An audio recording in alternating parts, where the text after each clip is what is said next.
أعوذ بالله من الشيطان الرجيم. بسم الله الرحمن الرحيم. يا أيها المزمل قم الليل إلا قليلا نصفه أو انقص منه قليلا أو زد عليه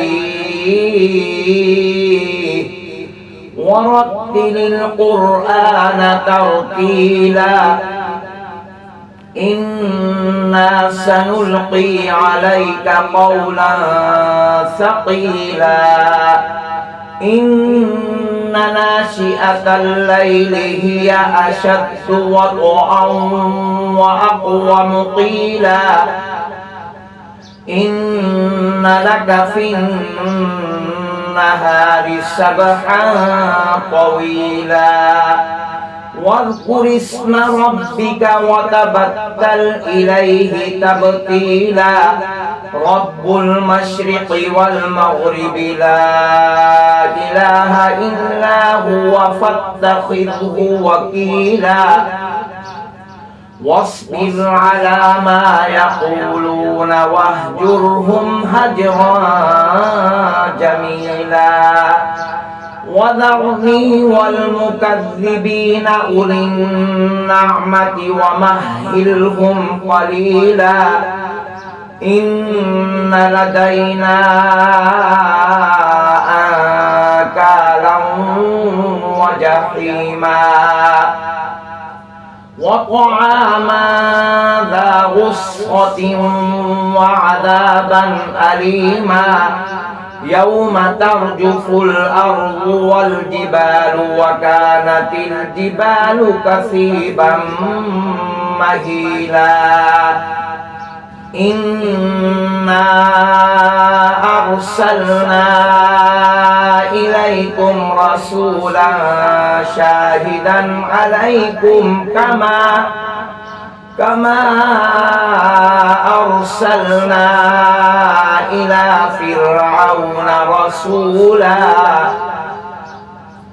فعصى فرعون الرسول فأخذناه أخذا وبيلا فكيف تتقون إن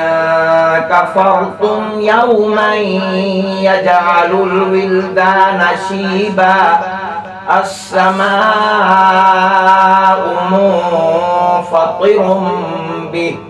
كان وعده مفعولا إن هذه تذكرة فمن شاء اتخذ إلى ربه سبيلا إن ربك يعلم أنك تقوم أدنى من ثلثي الليل ونصفه وثلثه وطائفة من الذين معك والله يقدر الليل والنهار علم أن لن تحصوه فتاب عليكم فاقرؤوا ما تيسر من القرآن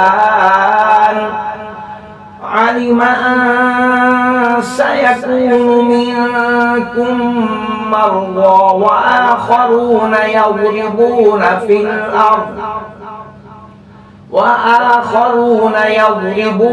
في الأرض يبتغون من فضل الله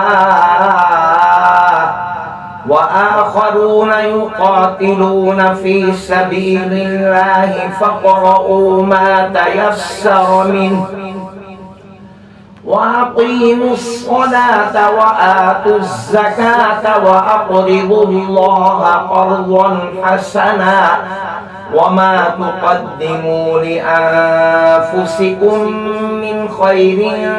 تجدوه عند الله هو خيرا وأعظم أجرا